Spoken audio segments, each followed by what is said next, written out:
Good day, C3 parents, and welcome to another installment of Parenting During the Lockdown, when cabin fever sets in. I'm your host, Karien Pitout.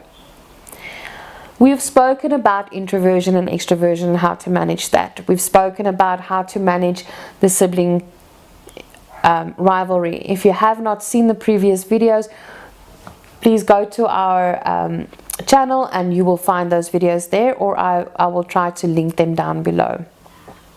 Today we're going to talk about how to get rid of the excess energy. Now, the first segment, we are going to focus on homes that do not have a garden, which is quite a vast percentage of people living in our country. When you are in a space where you don't have a garden or space where there's lots of space for your children to run and let off steam, we are going to, during this lockdown, have to make certain sacrifices on certain home rules that we do have. Some homes do not allow feet on furniture. We don't allow certain things to happen in our home, and unfortunately now is the time to take a step back and really evaluate what is more important, your sanity or the fact that the furniture stays nice and clean. So one of the things that you can do is, and there's a variety of YouTube channels that you can go and look at that actually offers physical exercise routines that can be done in the living room, and you as a family can exercise together for half an hour a day or for how many times a day it suits you as a family. The other option is to actually set up obstacle courses, hence me mentioning furniture getting dirty. So when we need our kids to burn off energy and we can't take them to the park or to a restaurant or to a place where they can really just run around freely, we need to be a little bit more creative and improvise a little bit more. You will see that on social media, you probably have seen quite a few videos of people making obstacle courses for their kids, timing them, making it a challenge, but literally just helping them blowing off steam, getting rid of the pent-up energy that builds up in their little bodies during this time that they cannot go outside and do that. A friend of mine used to say, "My child starts vibrating if he doesn't get outside."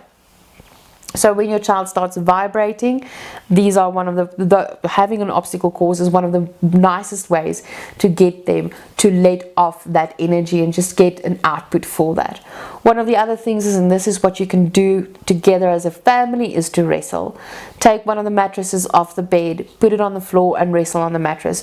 Play king of the bed or king of the mattress, where you wrestle each other and the person that stays on top for the longest is the king of the mattress. And you do this for about 10 minutes or 15 minutes. And the plan of the wrestling is not WWE kind of like jump in the court kind of wrestling.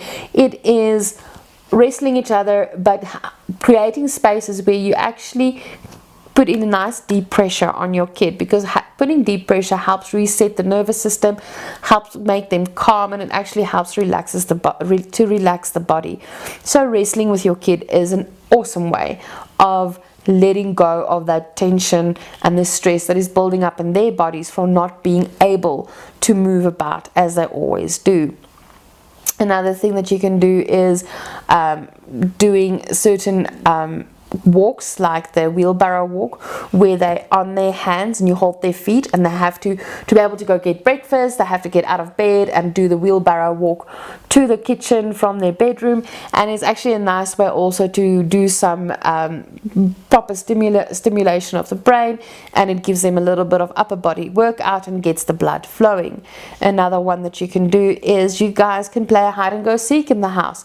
You can play touches within a specific space, just move the furniture out of the space, and make a little court where people are not allowed to run out of. It makes it a bit more exhilarating, a little bit more fun.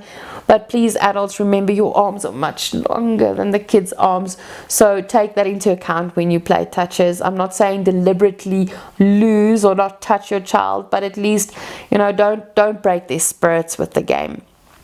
And then another way for them to burn energy is to do rope jumping or hops, bunny hops, where they hop down the hallway or hop around the room in the living room, and they need to complete 10 circuits or 5 circuits, and you have to join them in these kind of exercises to help them stay intrigued and entertained with the things that we can do. But we have to start thinking outside the box.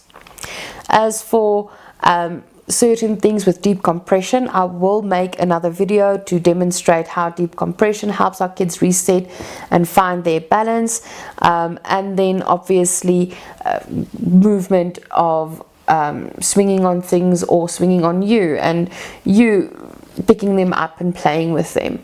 A lot of the times our kids really need to expend that energy. If it at all possible, you can even move a mattress down to the floor, or just put pillows and they can jump on it as if it's a trampoline. Obviously, it doesn't give the right amount of bounce like a trampoline does, but creativity helps. Then the floor is lava. Now, very few people of our generation has not played the floor is lava, and I do believe that a lot of kids of our kids' generation has either not played it, or if they have played it, they're going to play it extensively now. But here's the thing: if you want the whole family to participate, you make sure that they work as a team. So I've got 2 boys or 2 kids, and what we do is I will give them 3 pillows and tell them they need to move from one room to the next room and to go fetch things. So you can make a floor is lava with an obstacle course, with a treasure hunt, and I hide certain things inside the rooms, and they have to work as a team. They cannot get the treasure unless both of them are in the space that they need to pick it up from, and this actually helps them to work together. A little bit of concentration, and it builds unity with the 2 of them without us really being so tightly involved in building their relationship. And this also fosters a sense of joy. When we look at the food that our kids eat, there's a lot of cheat sheets out there to manage the snacking and things like that. And even though there's a few that I disagree with, on which I will do a video at a later stage, it does help to at least allocate a certain amount of food per day, especially since we're trying to stay in lockdown and trying to limit trips to the shops or out in public for as long as possible. So please stay safe. Allow your kids to rearrange your home for a little bit. Keep a safe space and a sane space for our introverts, and allow our extroverts to reach out to the world out there over the phone or electronics. And have an amazing day and connection time with your kid. This is such a unique time where you get chance to really connect with your children. If you like what we're doing here, please hit subscribe, ring that bell, and we'll see you next time. And hit the like button. Have a great day.